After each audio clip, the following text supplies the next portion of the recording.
I was wondering if you could give your three best tips on how, I guess, how leaders can create a healthy environment for their employees so they can work and thrive in the workplace. Yeah. Whether they be working from home or in the office. Yeah. Okay. You ready? Yeah. I'm excited about this. When I first got into this area, it was called corporate fitness. It was all about fitness programs and with a nutrition lecture, but we've evolved so much. And I think that wellness programs in the workplace can be very inexpensive, because the three things I would tell a leader to put their attention on is number one, practicing kindness. Practicing kindness. Practicing kindness. Inspire everybody in the organisation to raise their ability to practice kindness all the time. That's number one. Number two is compassion. And to have compassion for other people, because I don't know what's going on in your life, so I have no right to judge you. But what I can do is appreciate you. And if you come into the office one day and you're crabby and angry and you're a bit rude, instead of being offended by that, I can just appreciate the fact that maybe you've had a rough day. You've had a rough night. That's not who you normally are, you know? It's okay. And so practicing that compassion and giving yourself the capacity to appreciate others more, wherever they're at. That's number two. Yeah. Number three is service. Giving of yourself for the benefit of everybody. Whether that's a contribution in the workplace or beyond the workplace to customers or whatever the case may be, but really giving, because giving is the right thing to do. And if every workplace embraced those three things, people would really love being at work. They'd feel really supported. They'd feel really connected to their workmates, and their wellness levels would go through the roof. Exactly. And it's, at the end of the day, it's a win-win situation. Obviously, if the people are happy and they have that sense of well-being, they love coming to work, obviously people are going to be more productive, you know? Mm-hmm. Yeah.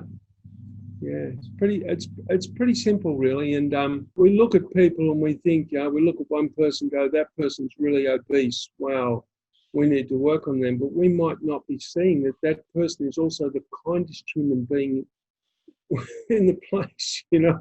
They might have some stuff sorted that the boss doesn't have sorted, you know. It's you know, I remember back in the old days when we started out talking about the old days, someone would come up to me, I'd be preaching all these messages about fitness and nutrition and that sort of thing, and someone would come to me, oh, my grandfather, he smoked and drank and never exercised, and he died peacefully in his sleep when he's 95. How do you explain that? Yeah. And I couldn't explain it. Yeah. And we would say, oh, he's a genetic freak.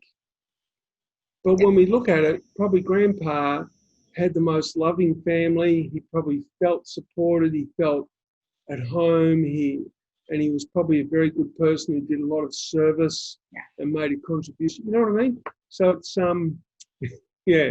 it's interesting how far it's come, but I still think that a lot of people are trapped in their bodies, and they've got so much attention on their bodies and how it looks, and they've got negative judgments on their own bodies and criticisms on their own bodies. And so that makes them put a lot of attention on their bodies and not allow themselves to become who they really are and open their hearts up more, you know. And the really cool part of it is when you start practicing this virtuous life where you become a kinder person and you do good for other people and you laugh more and you help other people out, you start liking yourself more. Exactly. And then you're more likely to enjoy your exercise more, and you're more likely to want chocolate less, you know? Yeah, that's true. Yeah. You know, for your listeners, there's a really wonderful book that was published just a couple of months ago.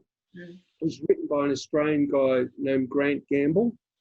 And Grant is a guy who started out managing health clubs in Queensland, and he was invited across to consult for a couple of health clubs in Virginia in 1998. And he stayed there, and he became the senior vice principal of that business and turned it into a chain of 6 massive wellness clubs.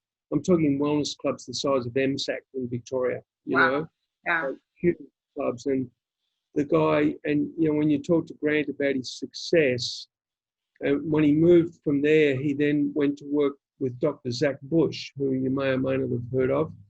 And he started out with Zach Bush. There was 5 employees, and when he left there was 75 employees, and the company was worldwide.